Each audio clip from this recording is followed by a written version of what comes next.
Hi guys, it's Emma and let's talk spooky stuff. So today I want to talk about It Follows. Jay, a typical girl next door, meets a potential boyfriend and goes on a few dates with him.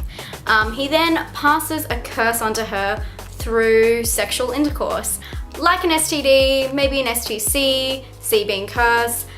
She is trapped with this thing that is constantly following her. She's plagued by this curse, which takes the form of a person that she knows, or just a random person, walking straight towards her. No matter where she is or what she's doing, there's constantly someone out to get her. Her younger sister and their friends team up and try to figure out how to get rid of this thing. Okay, I love this movie, and for a couple of really good reasons. One, it was super stylized. Although it was really modern and had this Halloween effect, where I think it was more the cinematography of it, the way it was shot was just flawless.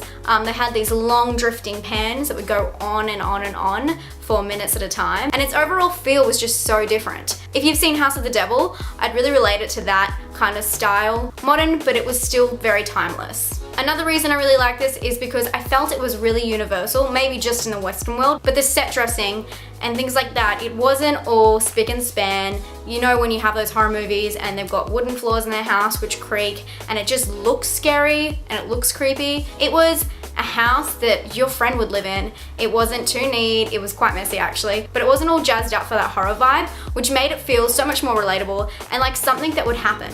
I don't know if they were trying to play it up, like the fact that the kids are from a broken home, but they made it really middle class, and I think it had a great effect. Also, I didn't think it was that Americanized. I didn't really know whereabouts they were from until the last couple of scenes where they say what school or whatever. You kind of see some signs, but until then it was so neutral. Like, I'm either seeing suburban or, you know, when you see like a movie set in Texas outback, stuff like that. It didn't have that. It was just like a neutral neighborhood until they talked about the blocks and the state lines and the city lines and things like that. I liked it when they kept it really neutral. Once again, very relatable for everybody. Another thing that was really awesome about the film was that the kids were kids. They did really dumb things, but they also did things that kids would do, and they reacted the same way kids would react. It wasn't like they were doing things that were completely out of their element. It stayed, once again, really relatable and really true. Also on this note, the main actress definitely redeemed herself, and good work. I thought she was amazing, and I really hope she continues doing horror movies and does a good job. One thing that people are completely split on is the score. I thought it was really good, but I can understand people said it was very intense at times, and it totally takes you out of the zone of watching the film. But I really like that. I think it's another way they completely stylized this film in its own way. It was really good that they had a score from start to the end. You don't really see that too much in modern horror, so I really enjoyed that. I'd love to discuss the ending with you guys, but obviously that is a major spoiler and I don't want to go there. But lots of people are complaining about it.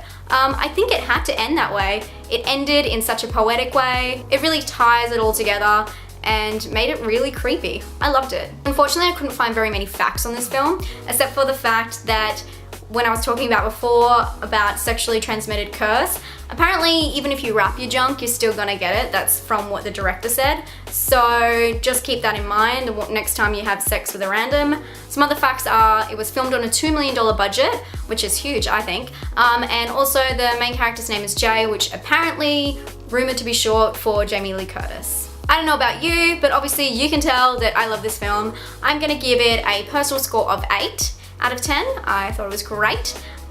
Scare score of 7. I thought it was really creepy. Just the fact that the curse is constantly someone following you, no matter where you are. I've never seen that before. It was really creepy. I mean, just think about that for a second. Someone, no matter what you're doing, where you are, is still after you, and you change directions, they just change directions too. It happens also slowly, but it's a metaphor for death, really. I mean, that's really dark, but it's the harsh truth.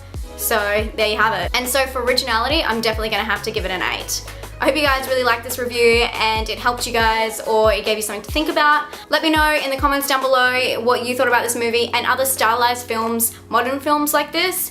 I'd love to hear about them.